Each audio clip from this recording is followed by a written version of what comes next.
Assalamualaikum warahmatullahi wabarakatuh. Innal hamdalillah nahmaduhu wa nasta'inuhu wa nastaghfiruh wa na'udzu billahi min shururi anfusina wa min sayyiati a'malina. Man yahdihillahu fala mudhillalah wa man yudlil fala hadiyalah. Wa asyhadu an la ilaha illallah wahdahu la syarikalah wa asyhadu anna Muhammadan abduhu wa rasuluhu sallallahu alaihi wa ala alihi wa ashabihi wa man tabi'ahum bi ihsanin ila yaumiddin, amma ba'du. Ikhwani fillah rahimani wa rahimakumullah. Kita melanjutkan kembali pengajian kita. Di malam hari ini kita sampai halaman berapa? 77 apa 76? Qala al-muallifu hafizahullahu ta'ala, penulis kitab ini mengatakan i'tirafu kahinin amama syaikhil islami, pengakuan dukun di hadapan Syekhul Islam Ibnu Taimiyah rahimahullah. Kemarin saya mengisahkan kepada antum, di beberapa referensi disebutkan Syekhul Islam Ibnu Taimiyah itu ditantang oleh para pengikut sekte sufi tertentu. Saya namanya lupa nama sekte sufinya itu. Mereka mengklaim kebal dibakar api dan menantang Syekhul Islam Ibnu Taimiyah untuk masuk ke dalam api bersama-sama. Dan beliau mensyaratkan sebelum masuk ke dalam api harus mandi terlebih dahulu, karena ternyata mereka mengoleskan minyak tertentu yang bisa menghalangi api dari kulit mereka. Dan tidak berani mereka menghadapi permintaan Syekhul Islam Ibnu Taimiyah. Penulis ini mengatakan mahmatama dal kadhibu fi kadhibihi. Mahma itu apa terjemahnya? Mahma itu apa? Apa Mas? Bukan ketika. Mahma itu bukan ketika. Ketika indama, hinama. Mahma kathura, meskipun banyak. Mahma tamadal kadhibu fi kadhibihi, meskipun tamada bimana istamarra. Seorang yang dusta itu berterus-terusan di dalam kedustaannya, fasayadharu amruhu, maka akan tampak hakikat urusannya dia, walau ba'da hinin, meskipun setelah waktu yang lama. Meskipun seorang pendusta itu terus-menerus melakukan kedustaannya, lama-lama akan apa? Kelihatan kedustaannya, kelihatan hakikatnya, kelihatan kedoknya. Meskipun apa? Walau ba'da hinin, setelah lama berlalu. Qala Nabi sallallahu alaihi wasallam, Nabi sallallahu alaihi wasallam bersabda,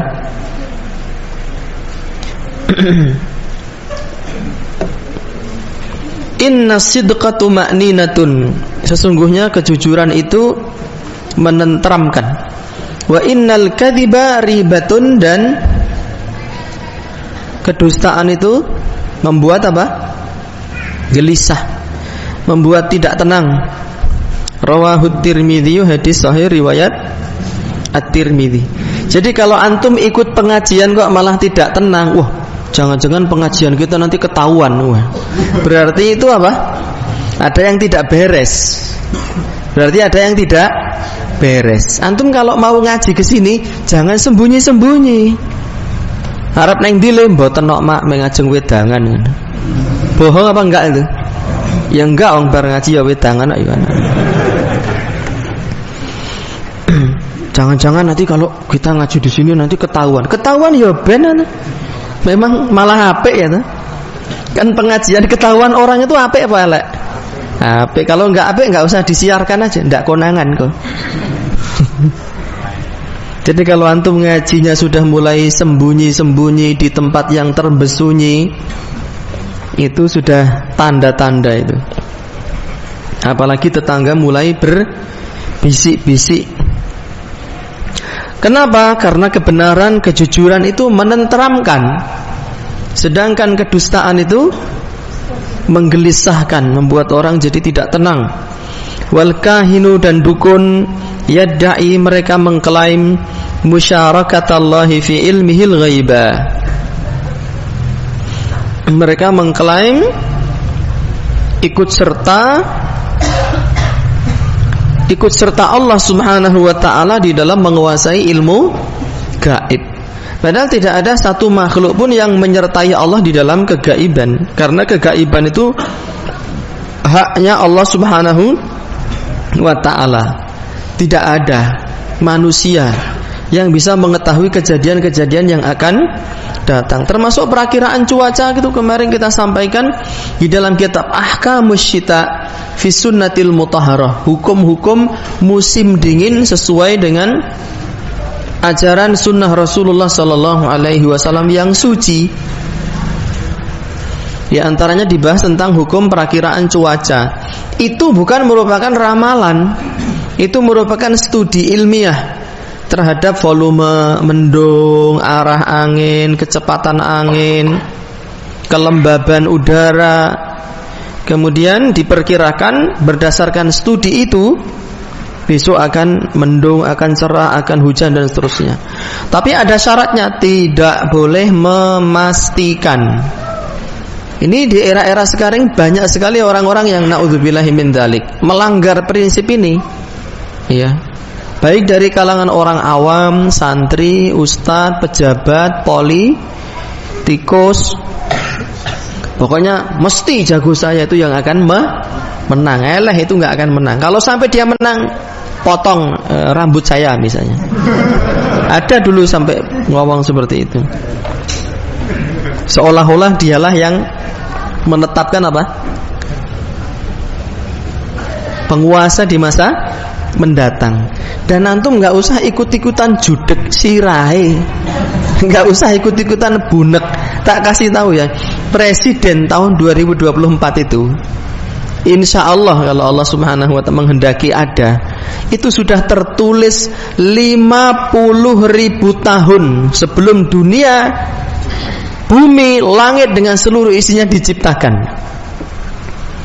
Awwalu ma khalaqallahul qalam, fi riwayat awwala ma khalaqallahul qalam faqala lahu uktub, qala wa ma aktub, qala uktub ma huwa kain ila an taqumas saah. Kalau sebagian ulama membaca awwalu ma khalaqallahul qalam, yang pertama kali diciptakan Allah adalah kolam. Konsekuensinya kolam itu adalah makhluk pertama yang diciptakan. Kalau kita membaca awwalu, yang pertama kali diciptakan oleh Allah adalah kolam. Kemudian Allah Ta'ala mengatakan uktub, tulislah. Qala wa ma aktub, kolam mengatakan apa yang harus aku tulis wahai Allah Ta'ala? Uktub ma huwa kain ila an taqumas saah, tulislah seluruh kejadian-kejadian yang ada di permukaan dunia nanti sampai datangnya hari kiamat. Antum lahir, antum mati, jatah antum berapa, antum hadir di sini, tidak hadir di sini, semuanya sudah tertulis 50.000 tahun sebelum dunia diciptakan. Sehingga sebagian ulama kita ada yang mengatakan makhluk pertama itu adalah kolam. Tetapi sebagian ulama yang lain dan pendapat kedua ini yang lebih saya yakini dan lebih menenteramkan, makhluk yang pertama itu adalah arsy. Sehingga pendapat yang kedua ulama mengatakan awwala ma khalaqallahul qalam, saat pertama kali Allah menciptakan kolam, gitu nerjemahannya. Paham enggak? Saat pertama kali bejo lahir misalnya gitu, apakah artinya bejo itu adalah bayi pertama di seluruh dunia? Wang Sulono? Enggak. Saat pertama kali bejo lahir gitu. Beda dengan bejo adalah bayi yang pertama lahir. Paham enggak? Enggak paham? Ya wis, jujur banget. Tapi kejujuran itu menenteramkan. Hadisnya tadi tuh. Paham enggak? Enggak paham Ustaz. Apik kuwi? Tentrem. Bangane kowe ora paham ning kondo, paham malah menggelisahkan itu. Ku bengi ra iso turu judeg. Mikir wae, aku mau ngapusi ya. Jadi kelompok ulama yang kedua membacanya awwalama khalaqallahul qalam. Saat pertama kali Allah menciptakan qalam. Berarti qalam itu bukan makhluk pertama. Makhluk pertama yang diciptakan oleh adalah arsy. Dan ini masalah akidah, dan para ulama ahli sunnah berbeda pendapat di dalam masalah tersebut. Itu perbedaan yang boleh, karena masalah tersebut bukan menjadi prinsip akidah. Ya, tidak menjadi pondasi akidah, tidak menjadi pokok-pokok akidah. Terus apa dong cirinya satu perkara itu prinsip dan tidak prinsip? Ya, belajarlah kitab-kitab akidah yang mempelajari tentang prinsip-prinsip akidah. Di antaranya kita sudah khatamkan 2 kitab. Siapa yang ingat? Orang ini hadiah ini. Kitab apa yang sudah kita khatamkan di kaji teko ini? Teko apa teko? Teko, Ten Kota, Klaten Kota. Kitab apa? Syarah Aqidah Ar-Rajan rak sing wingi sing biyen apa? Lali mesti. Qawaid Mukhtasarah fi wujubi ta'atillah wa rasulihi wa wulatil umur. Kaidah ringkas tentang kewajiban mentaati Allah, mentaati Rasul, dan mentaati pemerintah kaum muslimin. Sehingga mentaati Allah, mentaati Rasul, mentaati pemerintah kaum muslimin itu menjadi pondasi akidah. Siapa yang menyelisihi pondasi ini maka dia bukan ahli sunnah. Tapi kalau makhluk pertama yang diciptakan oleh Allah itu al-qalam atau al-arsy, itu masalah akidah tetapi tidak masuk ke dalam ranah apa? Usul. Karena memang para ulama ahli sunnati wal jamaati berbeda pendapat dalam masalah tersebut. Begitu. Ya, jadi antum tidak usah bunek mikir siapa yang nanti akan jadi presiden. Kurang menggawean kowe. Nek tok pikir apakah kemudian antum membuat press release. Press release antum itu apakah menentukan kebijakan politik di Indonesia di masa yang akan datang? Kan enggak toh? Sehingga banyak orang di hari ini mereka melanggar prinsip akidah ini, yaitu tidak ada yang mengetahui kegaiban kecuali Allah. Dan antum bisa baca itu di komen-komen sosmed itu. Wah, presiden nanti ini, pasti ini, pasti ini. Jago kamu enggak akan jadi. Yakin 100%. Bahkan ada bilang 1000% gitu. Apa enak 1000% ini? Dan itu merupakan bentuk meramalkan kejadian di masa yang akan datang. Bahkan ada hal-hal yang tidak bisa kita prediksikan itu loh. Hal yang tidak kita sangka itu banyak yang terjadi, benar enggak? Apalagi dalam dunia politik. Wah, kayaknya ini mesti yakin ini, melekenyek ternyata yang terjadi justru di luar apa yang dibayangkan, bahkan oleh si pelaku politik itu sendiri. Ya. Tapi kalau kita menggunakan jalur syariat, Allah Ta'ala mengatakan kalau kamu begini, endingnya akan begini. Sudah, pakai itu saja, Al-Quran dan Sunnah. Kalau begini maka akan begini, kalau begini akan begini. Itu yang kita ikuti, meskipun terkadang akal kita tidak mampu menjangkaunya. Wal kahinu yadda'i musyarakatallahi fi ilmihil ghaibah wa qad akhbara an-nabiy sallallahu alaihi wasallam. Padahal Nabi sallallahu alaihi wasallam telah mengkhabarkan anna man idda'a syai'an la yamlikuhu, bahwa orang yang mengklaim sesuatu yang tidak dia miliki, tidak punya ilmu gaib, tidak mengetahui kejadian di masa yang akan datang, tapi mengklaim mengaku bisa mengetahui, fasaufa yafdahuhullah, maka Allah Subhanahu wa taala akan menyibak tapirnya dia, merendahkan dia.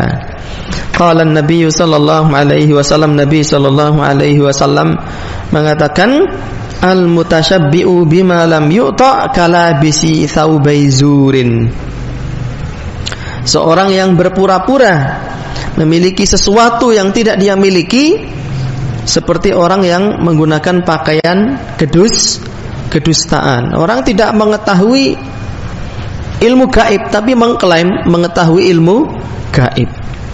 Itu seperti orang yang mengenakan pakaian dusta. Muttafaqun alaih, hadis sahih riwayat Bukhari dan Muslim. Wa qad i'tarafa kahinun fi ahdi Syekhul Islam Ibn Taimiyah bikadhibihi 'alan nasi. Waqad dan sungguh i'tarafa telah mengaku kahinun, dukun, fi ahdi Syekhul Islam, di eranya Syekhul Islam Ibn Taimiyah, bikadhibihi, mengaku apa? Mengakui kedustaannya 'alan nas, terhadap manusia. Qala Syekhul Islam rahimahullah, Syekhul Islam mengatakan, wa hakadzal munajjimuna, demikian pula para tukang ramal, tukang ilmu nujum. Ilmu nujum itu ada yang baik, ada yang tidak baik. Kemarin kan disampaikan fungsi bintang ada berapa?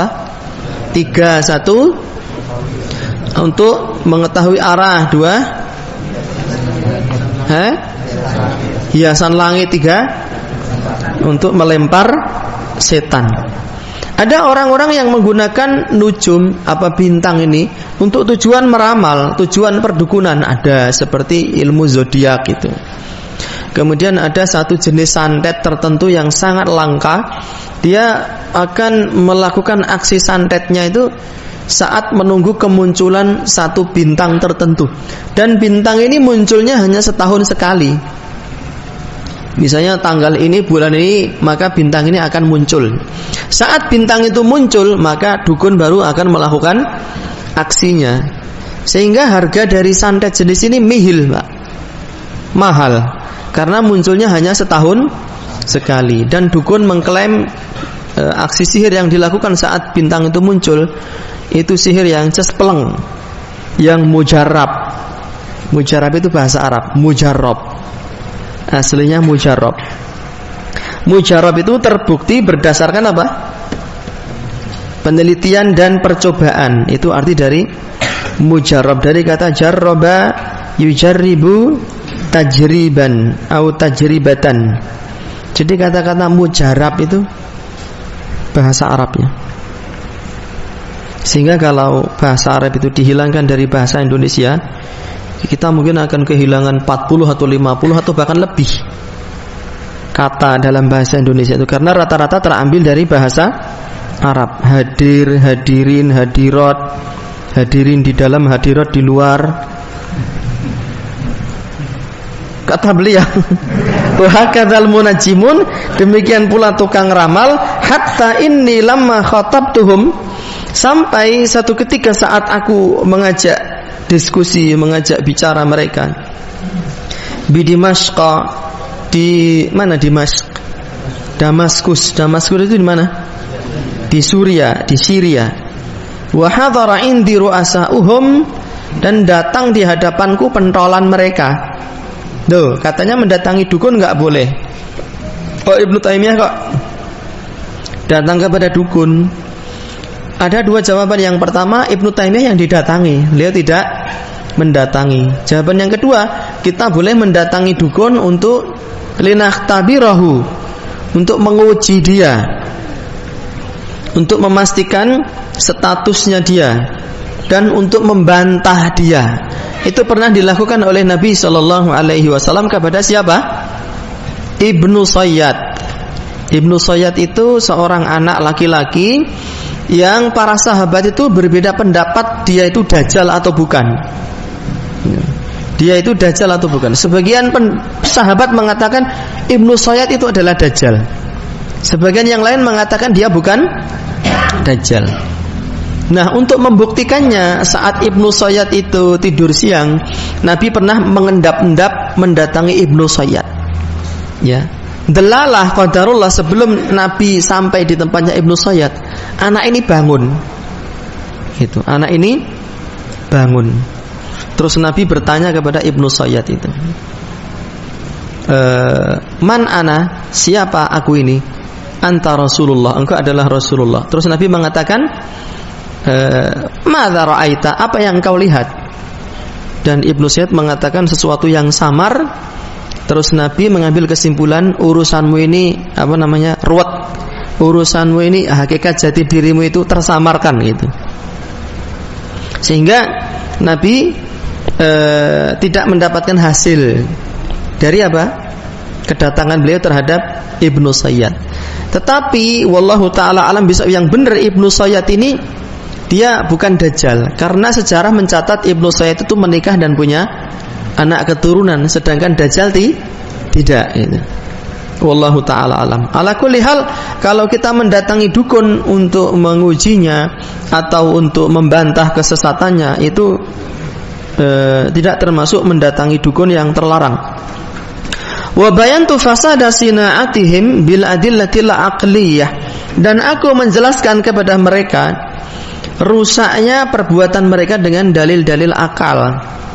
Ya, jadi secara akal pun, karena kalau dukun diwacake dalil Al-Quran hadis ya ada sih yang terpengaruh kemudian mendapat hidayah dan berhenti, tapi kebanyakan dari mereka enggak mau. Ya, mereka mengklaim kegaiban harus dipatahkan terkadang dengan dalil-dalil akliyah allati ya'tarifuna bi sihhatiha, di mana dalil akal ini mereka pun mengakui kebenarannya, mereka tidak bisa menghindar darinya. Qala li ra'isun minhum, pentolan dukun-dukun itu mengatakan kepadaku, wallahi, demi Allah, inna nakdzibu mi'ata kadzibatin, kami itu berdusta sebanyak 100 kedustaan, hatta nasduqa fi kalimatin, hanya untuk mengatakan satu kata yang benar. Jadi dukun itu ada benernya, iya, tetapi satu kebenaran itu dicampur dengan 100 kedustaan. Kalau antum punya teman, jangankan berdusta 100 kali, teman antum berdusta 5 kali saja antum sudah marah dan gak mau berteman. Ya, senengane ngapusi, ya, senengane ngetebus kerincing. Saya gak mau berteman dengan dia, gak bisa dipercaya omongannya. Apalagi orang yang berdusta 100 kali. Ya. Itu kan pernah saya sampaikan cerita ke antum, saat nang angkringan ada orang mengklaim mengetahui urusan gaib sampai ceritanya berbusa-busa, jawil-jawil, bener kan mas? Gitu. Saya bilang, ngeten mawon, jenengan nang bedhek sempakula rupane apa? Kalau memang sampean mengetahui kegaiban, gitu. Ya dia nggak bisa ngomong, aku yang batin, ora bakal iso kowe. Iya apa enggak? Antum nek ketemu karo dukun ngono wae. Wis ora usah ngeramal neko-neko, sempaku tebak warnanya apa gitu. Gitu. Mesti enggak akan bisa. Tak deloke sik gitu misalnya. Itu bukan apa? Bukan meramal. Kalau urusan celana dalam yang sangat sepele saja dia enggak tahu, kok mau mengklaim apa? Urusan-urusan besar yang terjadi di masa mendatang. Bener apa enggak? Ini namanya dalil akli. Ya, ora usah ruwet-ruwet, langsung praktek saja. BTN gitu. Repot ya. Dukune ora mumet sirah. Seperti itu. Fa idza kana al-kuhanu ya'tarifuna laisa bil kadhibi faqat. Jika dukun itu mengaku mereka tidak hanya melakukan satu kedustaan saja, wa innama bi kathratil kadhibi wastimra'ihi, tetapi dia mengakui banyak sekali melakukan kedustaan dan dia berterus-terusan di dalam berdusta. Falimadzal ityanu ilaihim, lantas kenapa masih didatangi dukun ini? Kenapa masih dipercayai? Ya, baru beberapa hari yang lalu, 2 atau 3 hari yang lalu, muncul konten baru lagi, rumah pocong sumi. Ngono kuwi ya wakeh, view-nya tuh ratusan ribu dan komennya ya percaya kabeh. Bayangan, jojo kayak kowe melu komen ya nang kono. Itu kan kasus lama. Ini kemarin baru 2-3 hari yang saya nonton. Wah, jedul meneh. Ya. para penganut madhab Dobolodon membuat konten di rumah pocong sumi. La ilaha illallah. Memang nggak punya malu orang-orang mengklaim dirinya itu apa? Indigo. Indigo itu loh, di sana ada Mbak Pocong. Bedaan sempaku. Bener apa enggak? Mesti keliru. Abang ijo wong kene nganggone plonteng-plonteng kok itu. Lu kan malah bener berarti. Poene sing plonteng. Orang-orang indigo ya. Omongannya antum percaya, bohong. Yang logis. Sebelum antum meyakini di dalam hati, antum harus yakin nanti saat menghadap Allah Ta'ala, saya akan dimintai pertanggungjawaban atas akidah, kepercayaan, keyakinan, ideologi yang bersarang di atas jiwa dan ragaku ini. Kalau antum hidup di dunia ini dalam keadaan meyakini percaya atas omongannya orang-orang indigo, berarti ngalamat celaka kelak di akhirat. Berarti akidah antum tidak cocok dengan isinya kitab suci Al-Quran dan hadis Rasulullah Sallallahu Alaihi Wasallam. Bertaubatlah, mumpung kita masih bisa menarik nafas dan melihat terangnya cahaya matahari di esok hari. Ya, ini para ikhwan, para ahlul klenik berbaju ikhwan ini. Eneng loh cah, nganggo sarung, nganggo jubah. Ya. Ngono kuwi ceritane cik, cerita-cerita horor klenik, percaya mantuk-mantuk. Aduh, Masya Allah horor ya. Eneng yo anu, teko rene wong-wonge yo anu. Bertaubatlah, hilangkanlah noda-noda akidah itu dari dada-dada kita. Wal mar'u la yuhassilu indahum siwal iftira' wal rajmi bil ghaib wa da'wa musyarakatillahi fi dzalik. Dan manusia itu tidak akan mendapatkan apa-apa di hadapan dukun kecuali hanya apa? Iftira, ya. Iftira itu ya perbuatan lancang yang tidak cocok dengan kenyataan. Warajmi bil ghaib wa da'wa musyarakata Allahi musyarakatillahi fi dzalik, dan mengklaim apa? Menyertai Allah di dalam mengetahui kegaiban. Terus apa lagi? Terus hartanya, harkat martabatnya diinjak-injak oleh dukun, ya, anaknya, istrinya diatur-atur oleh dukun, sementara suaminya hanya kayak entung, toleh gitu. Naudzubillah min dzalik. Istrinya sakit, diobati dukun, dipegang-pegang, dibawa ke sana, suaminya cuma diam saja. Enggak boleh seperti itu. Dan jangan pernah memutuskan berobat kepada dukun. Harus punya prinsip lelaki hidup itu, apalagi seorang muslim. Ya. Meskipun orang satu desa, kamu kok tega sama istrimu? Nyatane dibawa ke dokter kemana-mana enggak sembuh, ya cari ke dukun. Semua cara harus ditempuh. Orang satu kelurahan menekan antum, jangan pernah bergeser dari akidah Islam ini. Kata Allah Ta'ala, wala tamutunna illa wa antum muslimun. Bahkan para sahabat itu memperjuangkan akidahnya sampai titik darah penghabisan. Lah kita itu radi apa-apa kok, cuma ditekan, digibahi, difitnah. Itu sudah mundur. Padahal badan kita tidak ada yang menyakiti. Ya enggak? Apakah kalau kita pergi ke dukun itu orang-orang yang menekan kita itu mereka mau membantu kita untuk membayar dukunnya? Enggak kan? Kalau gagal mereka mau ganti duit kita enggak? Enggak. Dan yang lebih ngeri, kalau kita masuk neraka mereka bisa nolong kita apa enggak? Enggak bisa. Maka jangan ditukarkan kebahagiaan dunia akhirat hanya untuk mengikuti, membuat ridho orang-orang yang jahil terhadap akidah ini. Harus punya prinsip. Ku anfusakum wa ahlikum naran wa quduhan nasu wal hijarah. Jagalah dirimu dan keluargamu dari sengatan api neraka yang bahan bakar neraka itu terbuat dari batu neraka dan manusia. Hukmu ityanil kuhan, hukum mendatangi dukun. Al-kahinu muhtarin 'alallahi. Dukun itu berbuat lancang kepada Allah. Fi da'wa musyarakatihi Rabb, fi ilmil ghaib, karena dia mengklaim menyertai Allah di dalam mengetahui ilmu gaib. Faja'al wa'idu syadidu fi haqqihi, maka datanglah ancaman yang keras ya dalam urusan dukun ini. Wa bayanu dzalika ma ya'ti, penjelasannya adalah sebagai berikut. Yang pertama, man ataka hinan wa saddaqahu faqad kafara, barang siapa datang kahinan kepada dukun, wa saddaqahu, dan mempercayainya, faqad kafara, maksudnya mempercayai ucapan dukun di dalam apa? Mengklaim kegaiban. Maka yang datang kepada dukun dan percaya terhadap klaimnya si dukun, ini orang ini telah kafir.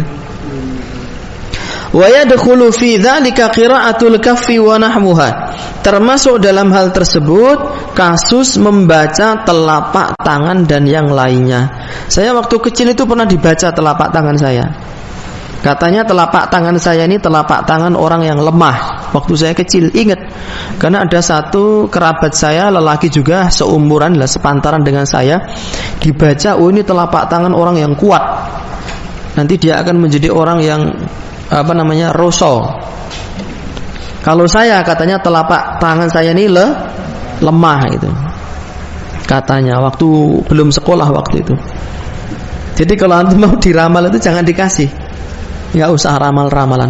Ada yang meramal melalui telapak tangan, garis tangan, ada yang meramal melalui sumpit, ya, ada yang meramal melalui tulang belulang yang dikopiok, ada yang melalui koin, macam-macam ramalan itu.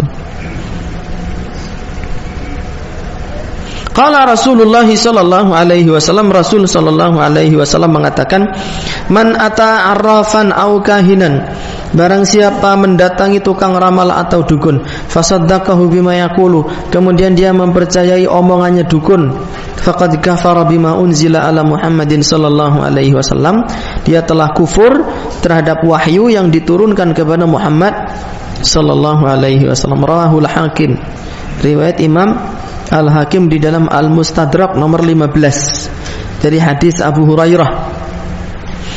Sanian, yang kedua, man ata kahinan, barang siapa datang kepada dukun, lil furjati faqat, hanya untuk iseng, walaisa lisual, bukan untuk bertanya perkara gaib kepada dukun, fa innahu muharramun la yajuzu, perbuatannya itu tidak boleh, haram dan tidak boleh.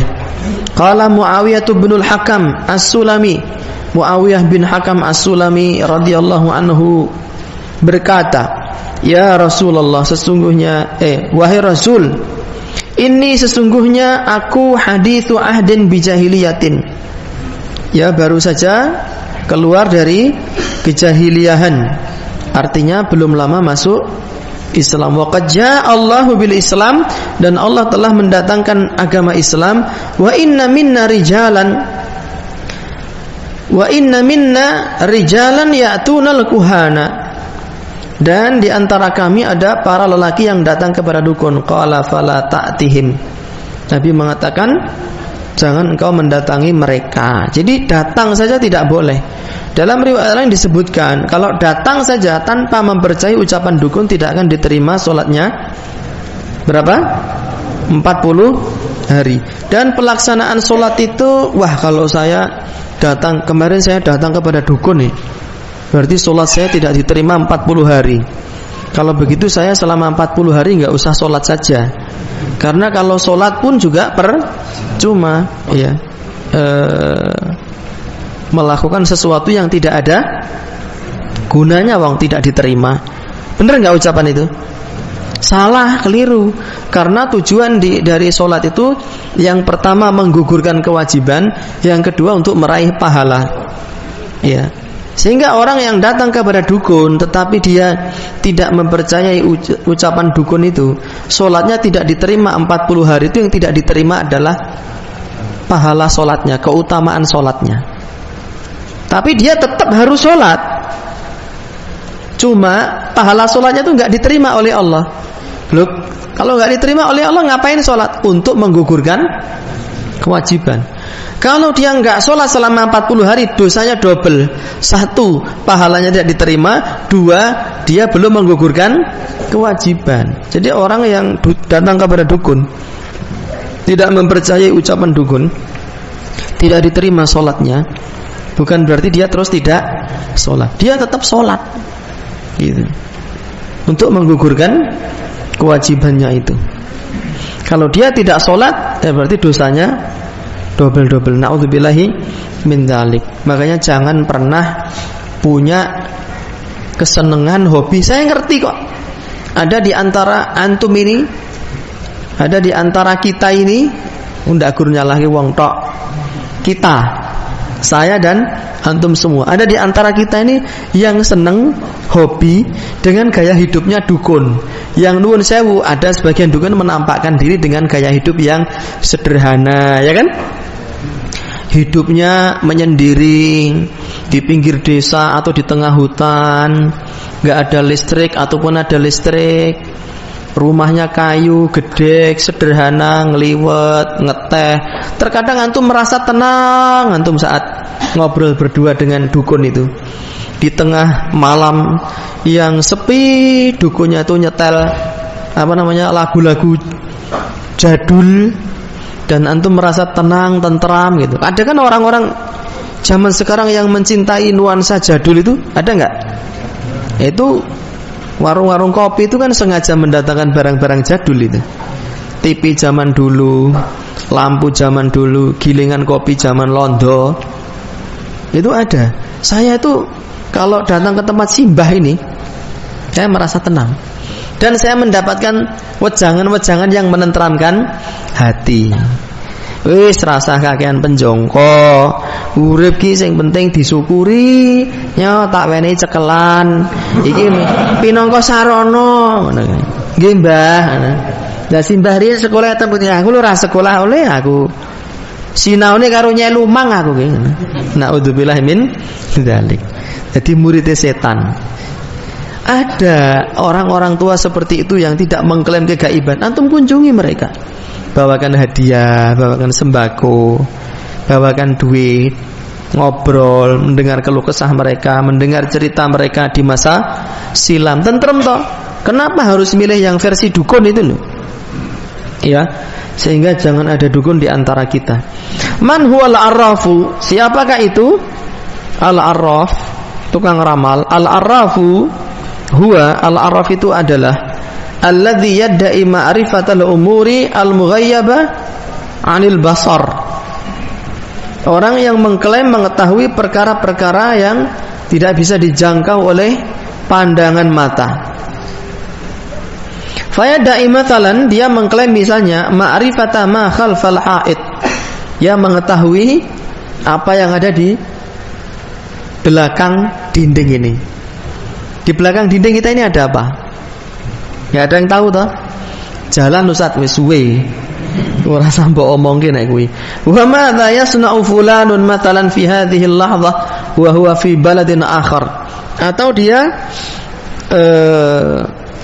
mengklaim mengetahui apa yang dilakukan si fulan di saat ini, padahal dia sedang berada di negeri yang lain. Wa hakadha. Dan perkara-perkara gaib yang lainnya, seperti epek-epekku ketok baca mantra terus melihat telapak tangan kayak mak lampir itu loh. Sembara ini sedang menuju ke sini. Ada keluar apanya? Videonya di sini. Video call gulung tikar itu. Kalau sampai ada ajian pengilon apa? Ajian apa namanya? Pengilon apa ajian? Bukan Koco Benggolo, lupa saya. Lali aku. Pokoknya mata kaji langsung bisa berkomunikasi jarak jauh tanpa menggunakan HP. Itu adalah tukang ramal, jangan dipercayai. Yang terakhir, hukmu ityanil arrafin, hukum mendatangi tukang ramal. Ja'al wa'idu syadidu bi kufri man dhahaba ilal arrafin. Telah datang ancaman yang keras, ya, tentang kekufuran orang yang datang kepada tukang ramal.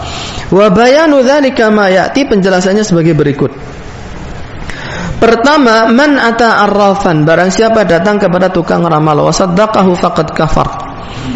Datang kepada tukang ramal lalu mempercayainya, maka dia kafir.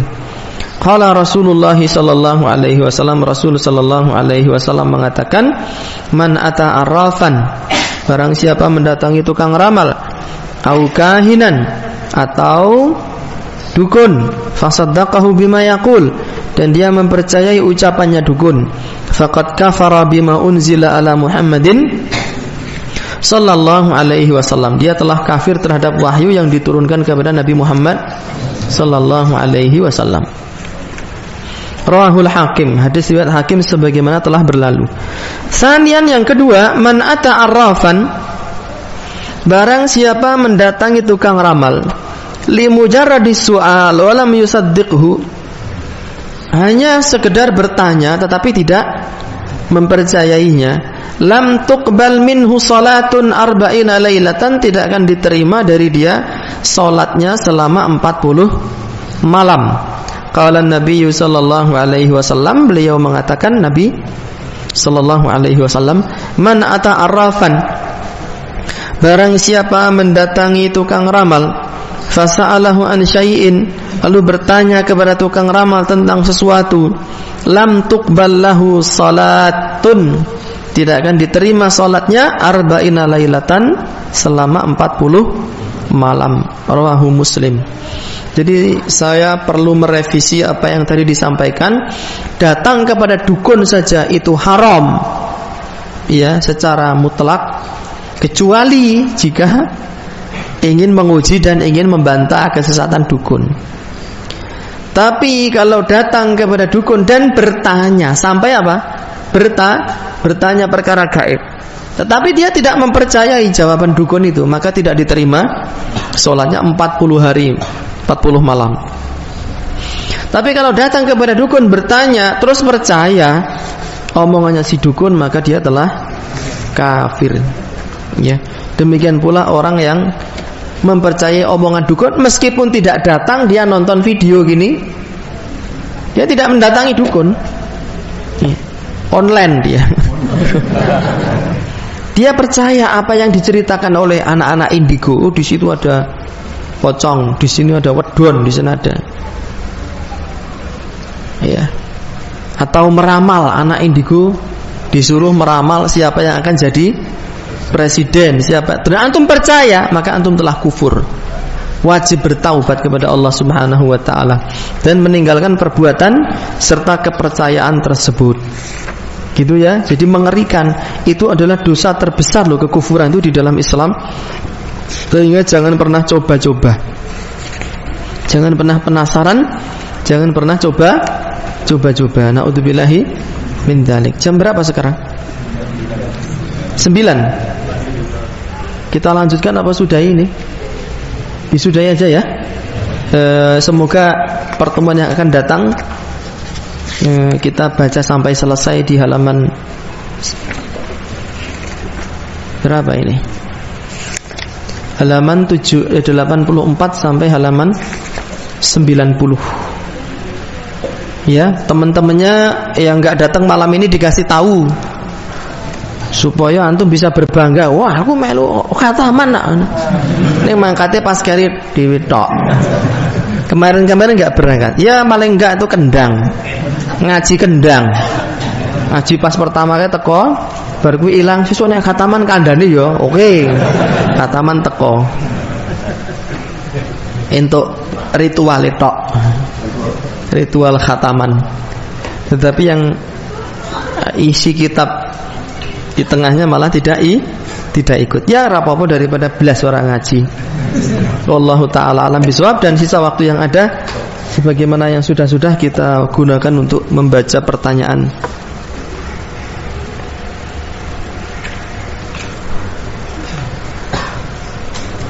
Apa hukum menerima orderan dagangan di dalam masjid tapi transaksinya di luar masjid? Kalau transaksinya di luar masjid nggak apa-apa ya. Seperti nyaur utang di masjid itu juga tidak termasuk apa? Jual beli.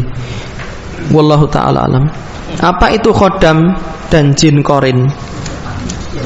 Khodam itu secara bahasa artinya pembantu, Pak. Bahasa Jawa seperti perewangan. Ngerti perewangan? Pembantu itu namanya. Artinya jin yang diklaim oleh orang itu bisa ditundukkan untuk membantu manusia.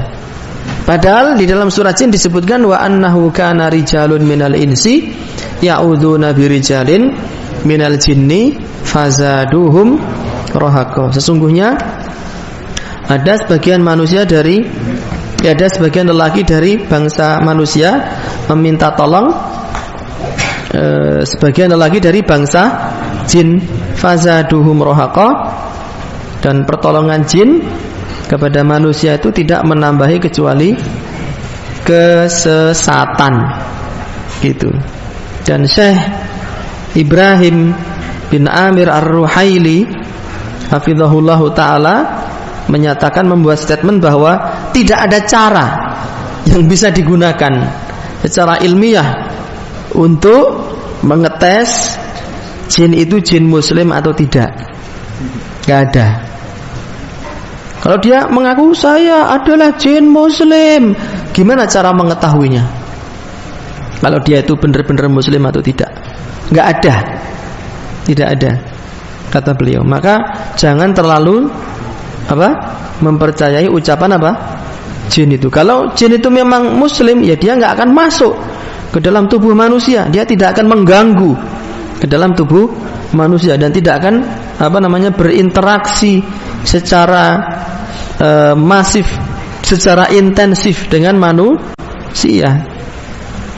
Maka khodam dadek bengek ora perlu. Ya, khodam perewangan. Saya punya khodam berupa apa? Macan apa kucing?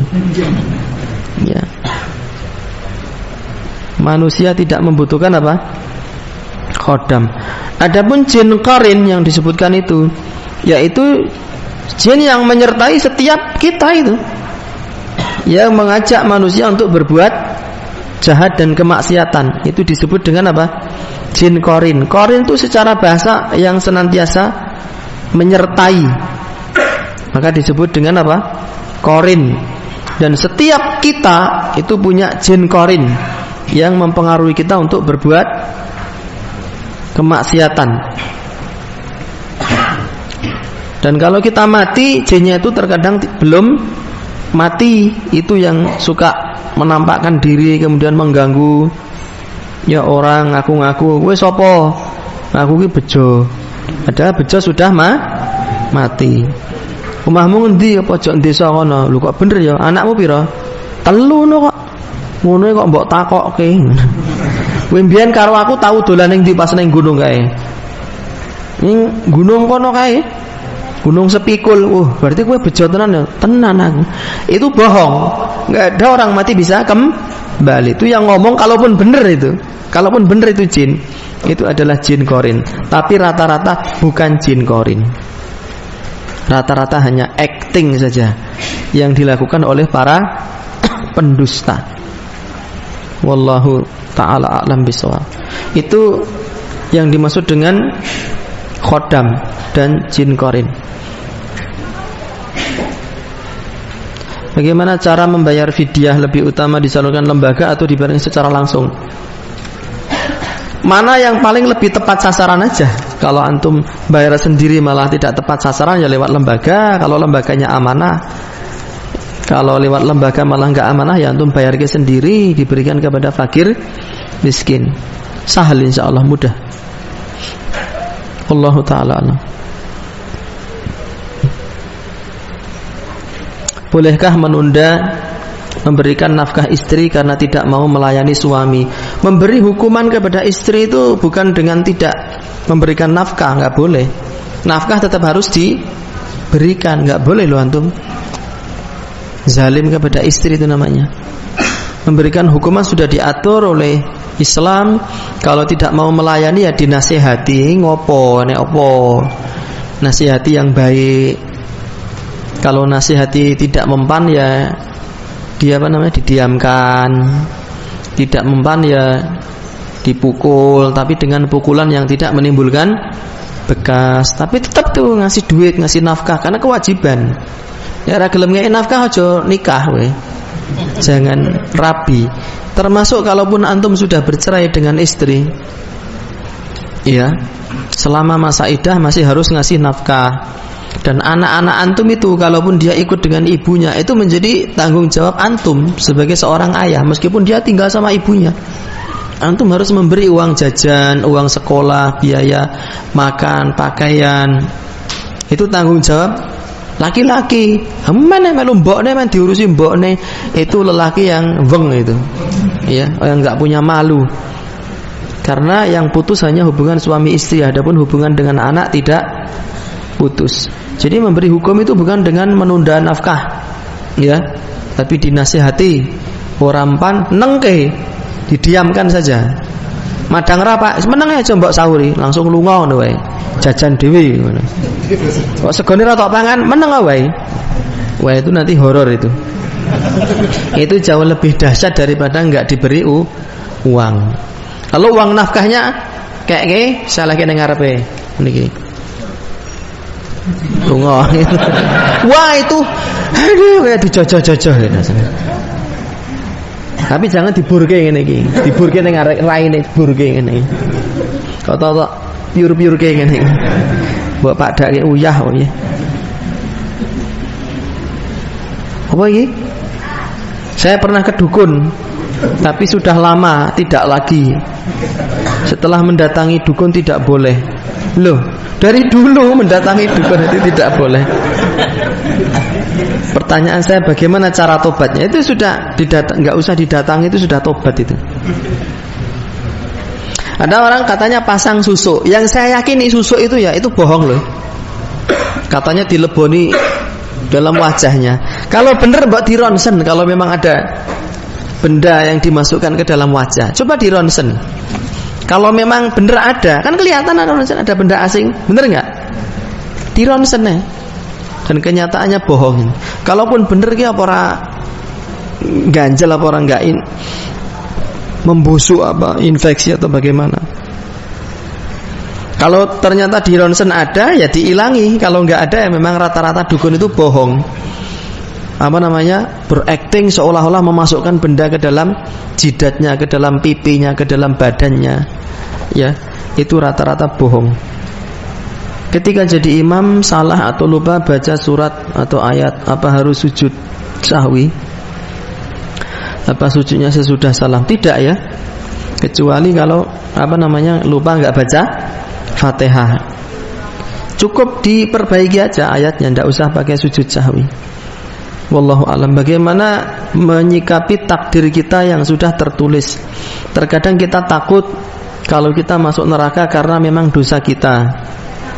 Dan ketika takut kadang malah stres.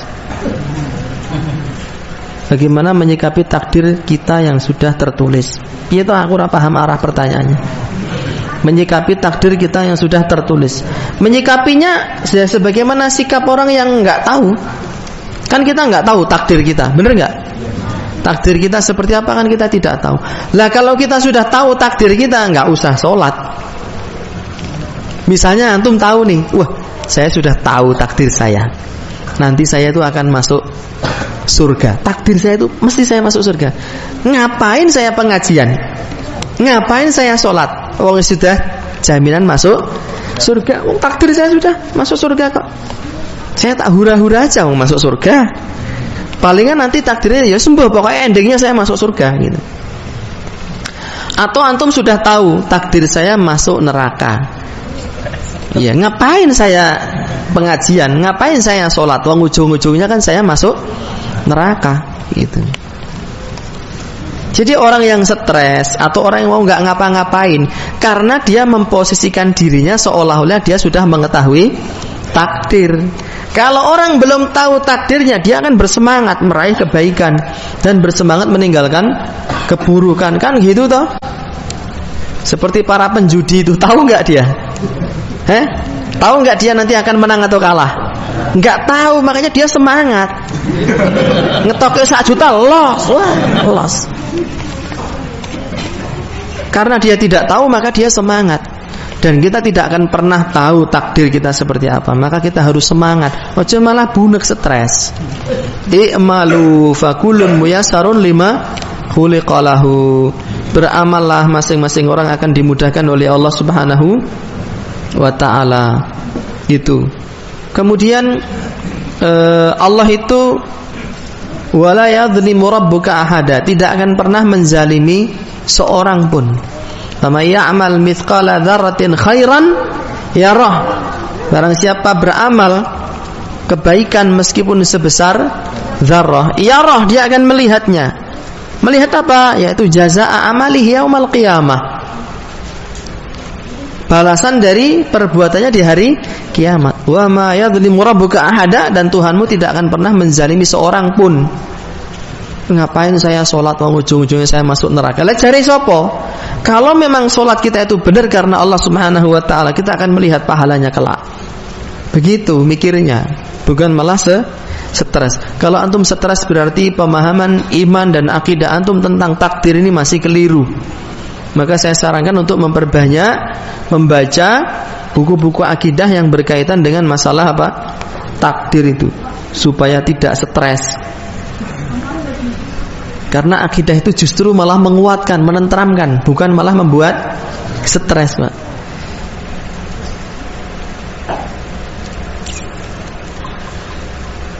Siapakah yang menafkahi anak hasil zina? Apakah ibunya atau keluarga ibu atau pihak laki-laki? Wallahu ta'ala alam. Saya enggak tahu jawabannya ya. Yang jelas anak zina tidak mendapatkan hak warisan dari ayah biologisnya. Bagaimana seandainya kita ketemu seorang dukun di suatu tempat dan ia bercerita tentang hal-hal gaib, sumingkir saka papan kono gitu. Orang malah nyimak dengan khusyuk, penuh perhatian, mantuk-mantuk itu. Pergi. Ya, man ra'a minkum munkaran falyughayyirhu biyadi. Kecuali antum ingin menguji tadi. Ya, bedaan sing paku rupane apa? Abang, ijo, kuning, wong aku ora nganggo misalnya. Itu untuk menguji. Iya. Untuk membuktikan bahwasanya dia itu memang tidak mengetahui perkara gaib. Apa ora? Tapi kalau antum di situ hanya diem saja, tidak menegakkan hujah, tidak menguji dan tidak menjelaskan kesesatan dia, ngapain antum di situ? Lah kan saya makan, rampungan makannya gendang lungo. Bayar lalu pergi. Kalau sudah tidak ada tujuan untuk memperbaiki keadaan dan kondisi. Jangan malah melariskan majelis apa? Majelisnya dukun. Kon teko majelis kaji teko angel ra jamak. Begitu ada majelis dukun datang. Lu sekarang itu dukun-dukun itu ngadain acara gitu loh. Ya. Beneran. Dia datang kepada RT RW setempat membawa tim. Ya. Timnya itu ada 3, kadang 5. Terus dia bawa kameramen gini. Terus mengklaim bahwasanya di desa ini ada jin penunggunya atau ada pusaka yang tersembunyi di situ. Kemudian dia pura-pura acting, wah di sana ada wewe-nya. Itu ditonton, itu orang satu desa pada nonton semua itu. Beneran, dan acara seperti ini bukan hanya satu rombongan. Di YouTube banyak. Kampung saya udah jadi salah satu korban nih. Pas aku nonton ini, bih cah kayak ngopo kowe iki aku. Ya wong akeh iki ana tanggaku iki yo. Ngene-ngene barange. Nah, itu. Terus diajarkan acara apa itu namanya mediumisasi. Ya, demitnya ditarik, dimasukkan terus diwawancara. Setelah itu proses penarikan pusaka itu disaksikan orang banyak. Ya sekuring ngene-ngene kayak. Ya, Gus Din Samsudin. Iki masa kecil kurang bahagia. Ini ngopo gitu. Iya enggak? Kok apa ora? Kowe nonton kowe mesti ya. Amalan kau ngono mbok tonton. Dan yang seperti itu banyak. Mulai bergentayangan di kampung-kampung. Ya. Imam masjid nonton, RT RW nonton, la ilaha illallah, bohong. Jadi pusaka yang ditarik itu memang sudah dibawa, ditanam salah satu timnya, nanti tak uruki ning kono di tempat itu. Ayo, lalu berpura-pura mendorong, menarik, mendorong. Lalu mendekaplah ketemu Kiai Nogorunting namanya. Kiai Fulan nama pusakanya. Na'udzubillah min dzalik. Itu hanya ditonton, hanya dipercayai oleh orang-orang yang nuwun sewu akidahnya longsor. Tidak layak seorang muslim mempercayai acara-acara seperti itu. Ini ada satu minyak wangi ya. Minyak wangi apa ini rasanya, Mas? Apa, Mas? Silver. Silver. Pertanyaannya adalah apa pertanyaannya ya? Saya tadi ceramah apa?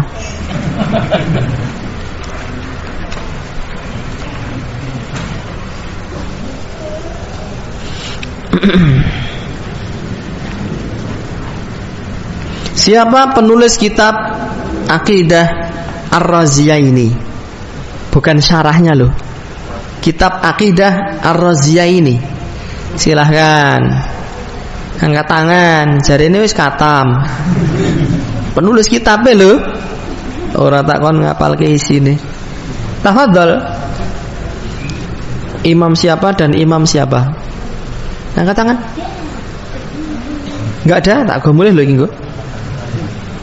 Penulis kitab Ar-Raziyain. Abu Hatim Ar-Razi dan Abu Zur'ah Ar-Razi. Bener gimana? Fadal Mas. Kalau syarahnya banyak. Syekh Musa Nasr punya syarahnya, Syekh Rabi punya syarahnya, Syekh Zaid punya syarahnya, Syekh Abdul Malik Ramadhani punya syarahnya. Para ulama yang lain memiliki syarah terhadap akidah Ar-Raziyain. Itu saja teman-teman yang bisa dibacakan pada kesempatan malam hari ini. Jangan lupa kasih tahu teman-teman yang lain. Insya Allah pekan depan kalau tidak ada halangan kita akan menyelesaikan pembacaan buku ini. Dan Kamis berikutnya kita akan ganti dengan pembacaan buku yang lainnya lagi. Wallahu ta'ala alam bisawab. Wa sallallahu ala nabiyyina Muhammadin wa alihi wa sahbihi wa sallam wa akhiru da'wana anil hamdulillahi rabbil alamin.